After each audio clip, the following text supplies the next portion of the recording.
Pipila ka adlaw sa dili pa ang Sinulog Grand Parade, inay-inay ng gidagsa ang mga stall sa kilid sa Osmeña Boulevard, Dakbayan sa Subo. Karong tuiga, adunay mokabat sa 65 ka mga stalls ang namaligya alang sa street fair matod sa Sinulog Foundation Incorporated. Naabtan pa namo si Richard Grapa ug ang iyang mga kaubanan ato sa ilang pagpangandam. Aga preparar pa manggod mi ma'am. Karon pa mi nagkuan mag-atat sa meron diha karong gabi o ugma naa na ni ugma. Kasagaran sa mga t-shirt printing shops dinhi naggamit na og heat press machine aron mas mapadali ang ilang pagprinta og mga t-shirts.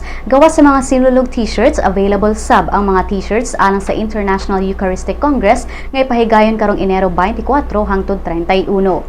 Mapalit sab sa street fair ang mga souvenir items sama sa keychains,